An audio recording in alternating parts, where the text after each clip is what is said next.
listening to the best of the Martha Zoller Show.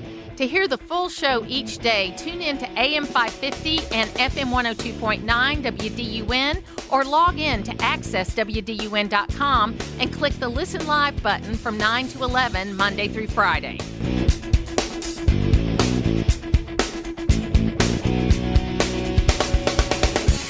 The internet or the radio or social media or nuclear weapons, I, as a judge, should have the power to interpret it much more broadly than the mere text says. Scalia stood athwart all that. Scalia said, no, the Constitution is not a living or dead document. It's an enduring legal text. And if a judge is going to be on it... It is the Martha Zoller Show, and that was James Rosen, and we have him with us right now about his new book, Scalia, Rise to Greatness. And James Rosen, welcome back to the program. It's been a while.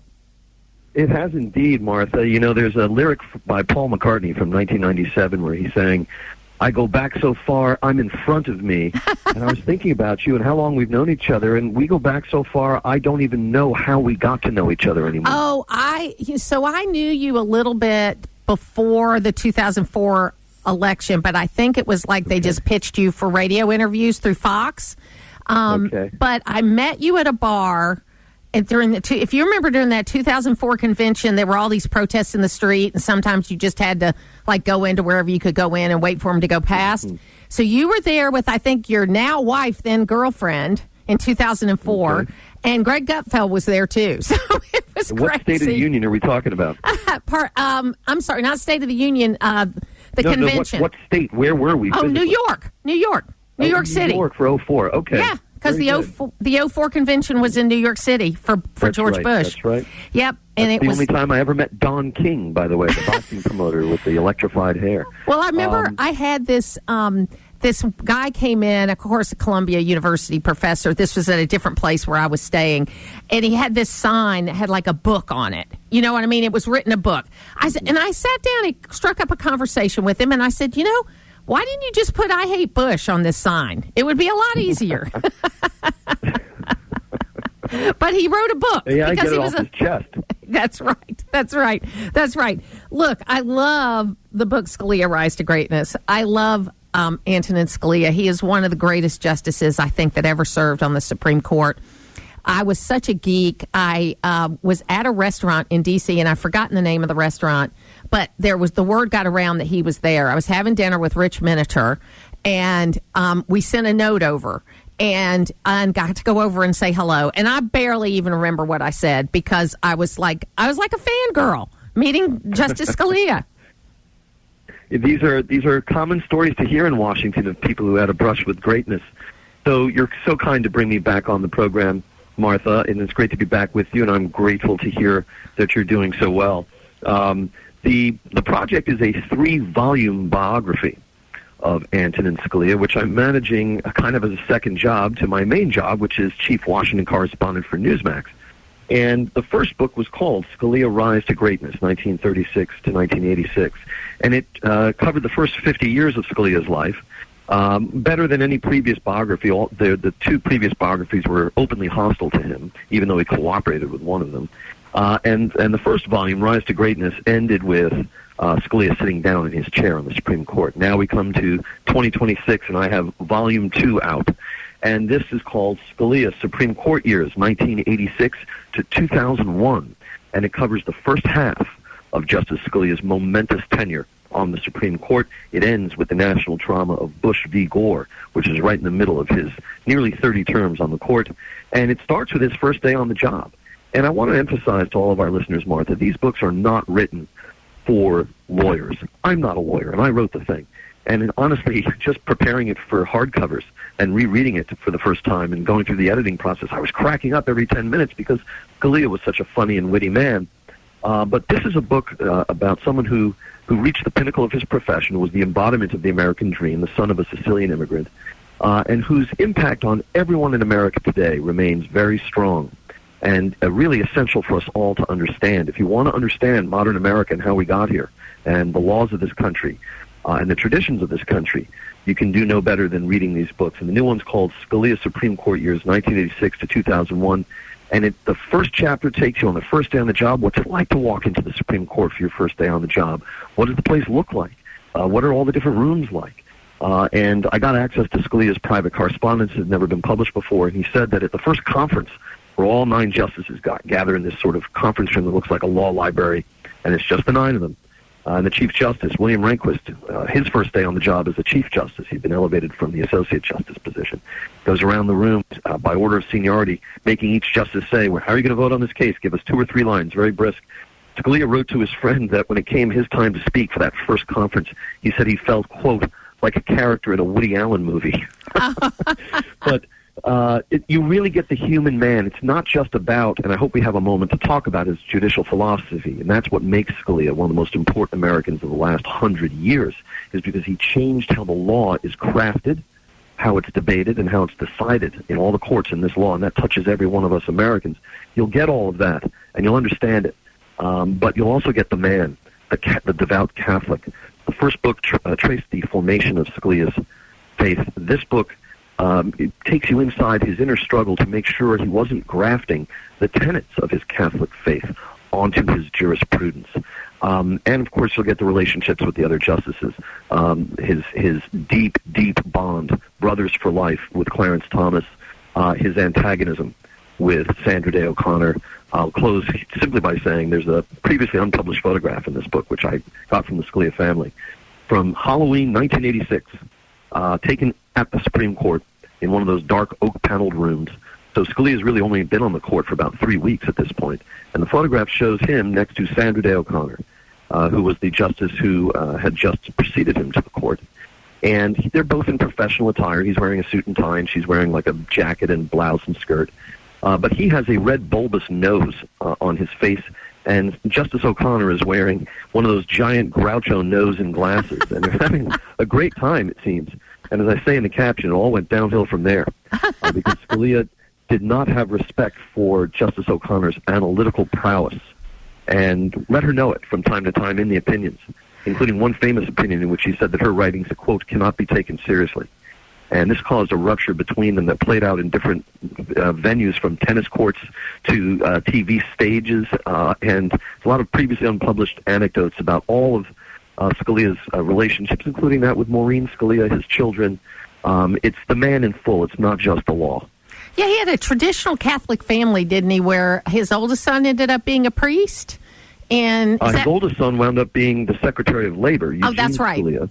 But one of his 5 sons, he had 5 sons and 4 daughters, which of course gave the boys in Supreme Court terms, a majority. Yes, yes. But his son Paul Scalia became Father That's Paul right. Scalia. That's right. And That's today right. he is the vicar of clergy for the Arlington Archdiocese, and one of the most revered priests in America today. So the second book, Scalia, the Supreme Court years, 1986 to 2001, right? 1986 Correct. to 2001. This reminds me of the Robert Caro books, the Master of the Senate books, because they're... On his multi-volume biography of LBJ. Yes. I think he has already done 4, and Mr. Caro's in his 80s. Yes. And I think he's only gotten Mr. Johnson up to the vice presidency, as far as I know.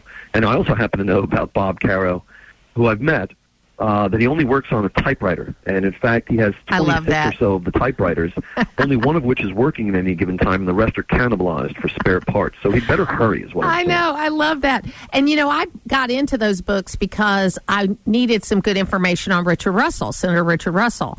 And the middle section, the second book, has got a lot of information about Richard Russell, who was the senator that was his mentor and LBJ's mentor in a lot of ways, and also had a huge control over the United States Senate, even though I think he was only a chairman of a committee for 18 months of his long career. Russell, I'm glad you're focused on him. I think he's ripe for scholarly reexamination. I will tell you, since this is a Georgia audience, we're talking about Senator Richard Russell from the 60s.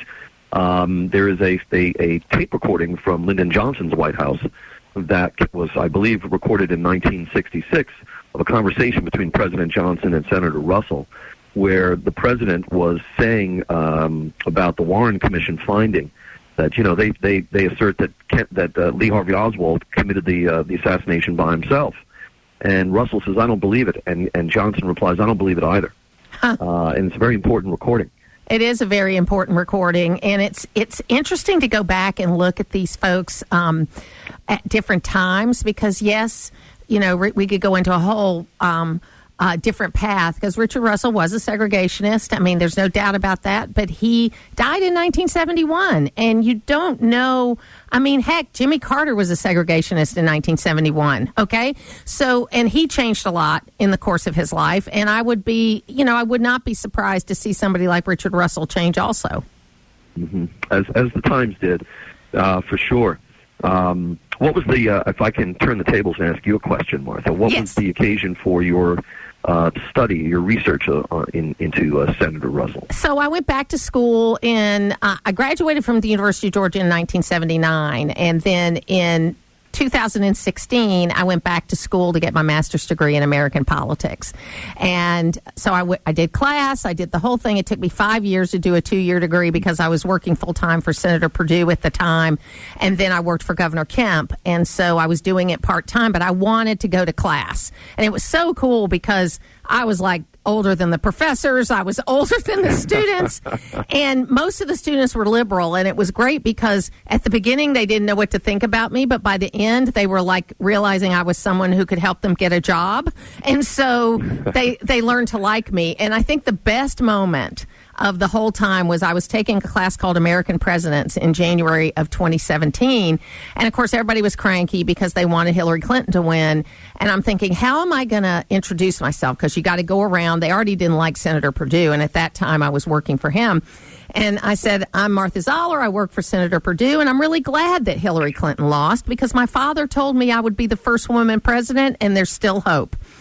And that made them laugh. And then they didn't hate me so much. Consider the ice broken. The ice was broken, that's for sure. Now, the book is Scalia, Supreme Court Years, 1986 to 2001. But I got to talk to you for a minute about the Beatles, okay? I just finished last night watching McCartney, Man on the Run, the new Prime video, which I loved. He is, whenever Paul's involved in a project, though, it's kind of long. That's the only thing I would say about it. I didn't think it was long enough, Martha. Come on. You didn't? Okay. So because no one in the Rosen family desired to accompany me, if you saw this movie, this new documentary about Paul and Linda McCartney and their band Wings in the 70s, it's sort of an authorized production, but it's got a lot of great previously unseen footage and so forth. The only place to see it in the theater near me in Washington, D.C. was Annapolis. So I drove the 45 minutes alone to Annapolis to see it, because if you waited to catch it on Amazon Prime, then you would not see 10 extra minutes of content that the theatergoers received. And so I, alone there in the theater, wept continuously throughout the thing.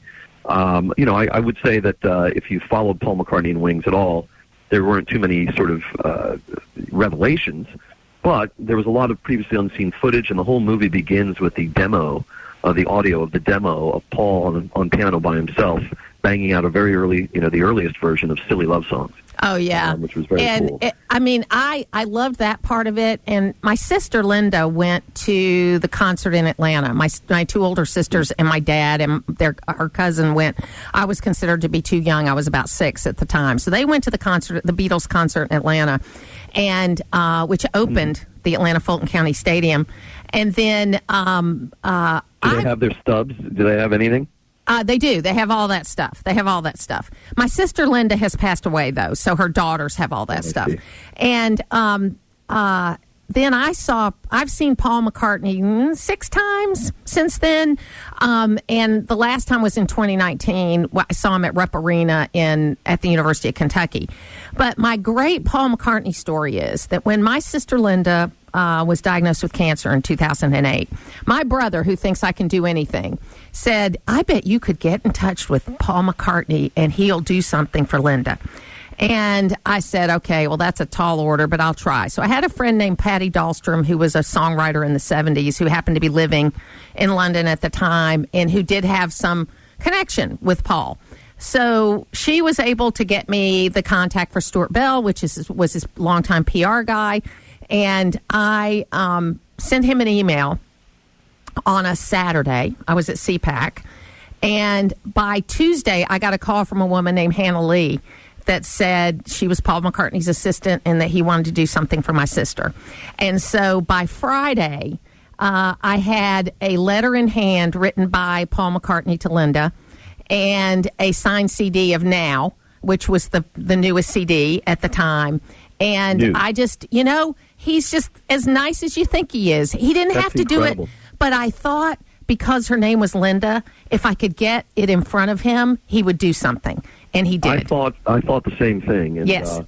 That's really wonderful to hear, except, of course, for the loss of your sister. Yes. On which, of course, we offer you condolences today, and I'm sure her memory remains a blessing.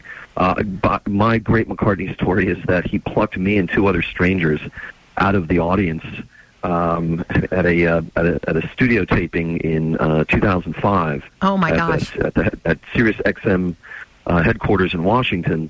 It was an audience of 47 people in chairs, two of whom were my wife and me, whom you've met. Yes. And he said, she's too good for you, by the way, James. She's too good for you. What's that? She's too good for you. Gosh. Better than I deserve. It was just him on acoustic and plus a piano. It was like an unplugged type thing. It was called Sirius XM Artist Confidential. And it eventually aired on the radio, on Sirius XM. But he said, for this next number, I could use some volunteers. Anybody feel like volunteering? And so, I was in the second row with Sarah and literally maybe 10 yards away from him. So I shot up both my arms like an over-enthusiastic fifth grader. And he goes, okay, you and you and you in the back. And, my wife had seen me. We were only married about, a little over a year at that point. But when we met in 2002, it was not long after George Harrison had died near the end of 2001. And she had seen me still 6 months after, just completely devastated by that event and, pulling over to cry because, While My Guitar Gently Weeps would come on the radio. So she understood my propensity for absolute lachrymosity in the sort of figuratively or now literally in the company of a Beatle. And as I was scooching out of the road to go approach Sir Paul on that stage, she said, keep your blankety-blank together. You cannot weep on this man. As you say, she's good for me. So I get up there and to try and steady myself, I shake his hand. I was the first to arrive. And I said, union wages, right, Paul? And he goes, no, you're not going to get paid for this. Right? And everyone laughed. Then he winked at me and he said, don't get above your station. That's right. That's so great. We're here with James Rosen, the author of the Scalia books. There's two of the three that are already out there. The most recent one is Scalia, Supreme Court Years, 1986 to 2001. But we've been talking about the Beatles, and especially Paul McCartney, because that will be a day I will have to take off when Sir Paul passes away, because I will be a puddle in the floor, James. No, I'm not. The prospect of, this is what was so devastating about George Harrison's death, is it really sort of brought home the proximity of the Beatles to death. And the idea that there should be, at some point in the not-too-distant future, no Beatles alive at all is just simply something that I regard as fantastical and impossible and an unacceptable rip in the fabric of modernity. It just can't be permitted to exist. I have a sneaking suspicion that the last Beatle left standing might turn out to be Pete Best, the drummer who, for the Beatles for 2 years, who was sacked right before they hit it big for Ringo Starr, and who's still with us. So how did your series, finish that story, yes. Yeah, so he instructed the three of us what to play on the piano. I don't even play the piano. He literally took my hand in his hand like a God touching David and said, ching, ching, this is all you have to do, ching, ching, just press these two buttons, these two keys again and again. And I did. It was the song How Kind of You. And I tell the more complete story of this, of how he warned us not to do something, and I did it anyway, and how I had to sort of jolt myself back into getting into groove with the other two people on the piano and Sir Paul. I wrote this for National Review last year. At the close of our segment, I will post a link to this article, My Encounter with Sir Paul, on my feed on X, at James Rosen TV. Oh, I'm so excited about that. That is so great. And I will try to get watch that longer version of my husband and I loved watching the Band on the Run, McCartney Man on the Run. It was fantastic. The 10 extra minutes that basically followed the end of the film, and it was a sort of mini documentary wherein the director of the film, Neville Morgan, is with Sir Paul in what looks like one of Sir Paul's houses somewhere. And there's a lot of artifacts around. James Rosen, at James Rosen TV. He's going to post that link. He's also got the information about his books. And you know what? We're going to have you back again a lot sooner. To hear the full versions of last week's Martha Zoller shows, go to the podcast page at accesswdun.com, and you can follow me on social media at Martha Zoller.